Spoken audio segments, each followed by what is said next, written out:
Bonjour à tous, donc pour ce home mode numéro 106, ici on va démarrer avec une mobilité active. Elle sera un peu plus longue parce qu'on n'aura que ça aujourd'hui, il n'y aura pas de force, par contre il y aura un gros workout par la suite. Ce sera d'abord un hips flow complexe en entier, des 40 mouvements à réaliser, regardez bien la vidéo pour être sûr de le faire correctement. Ensuite, 1 minute en reverse stable mobility et là aussi regardez bien la vidéo pour être sûr certain de le faire vraiment correctement. C'est pas un exercice qui est forcément facile, surtout si on manque de mobilité au niveau de la ceinture scapulaire. 1 minute en side to side, 1 minute en Samson stretch et vous prendrez le temps de passer de gauche à droite évidemment afin de vous mobiliser correctement. 4 fois 20 secondes en extended plank, prenez la pause qui vous convient, mais à chaque fois essayez de tenir 20 secondes et plus les séries passent, plus vous pourrez essayer d'aller mettre vos mains plus loin afin de gagner là aussi encore une fois en mobilité.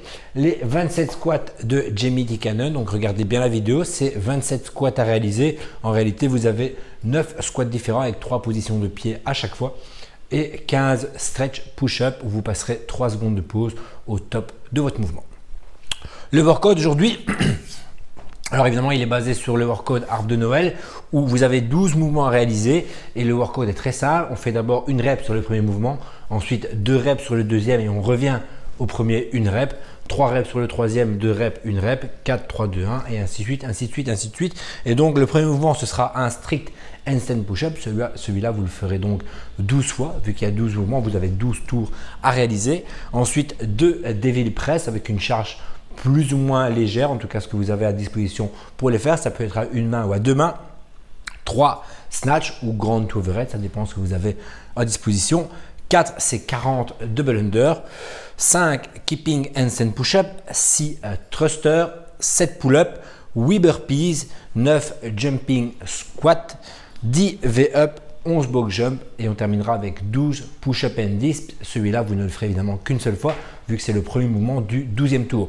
Et donc en réalité, ça donne 1, 2, 1, 3, 2, 1, 4, 3, 2, 1 jusqu'à 12, 11, 10, 9, 8, 7, 6, 5, 4, 3, 2, 1 et donc vous terminerez par un strict handstand push-up à la fin de ce workout. Donc il sera assez long, prenez le temps de bien le noter parce qu'on peut rapidement oublier ce qu'on a à faire. Donc une petite feuille ou un petit papier qui vous rappellera le workout et les mouvements à réaliser. Ne prenez pas de charge trop lourde non plus afin de pouvoir quand même mettre de l'intensité. Vous devez normalement être capable de faire l'ensemble de vos répétitions unbroken sur les mouvements que vous maîtrisez pour être certain d'y arriver et de terminer parce que c'est quand même assez long comme workout et donc si dès le début malheureusement on ne maîtrise pas le mouvement et que ça devient très compliqué, évidemment vous ne pourrez pas le terminer ou vous abandonnerez tout simplement. Donc choisissez-vous des charges et des mouvements que vous maîtrisez ou des scalings. Sur chacun des mouvements il y aura un scaling dans les vidéos explicatives, vous pouvez aller les voir, en tout cas les mouvements qui sont capables d'être scalés, donc utilisez-les si vous en avez besoin pour être certain de pouvoir terminer ce workout toujours avec de l'intensité et avec bonne humeur.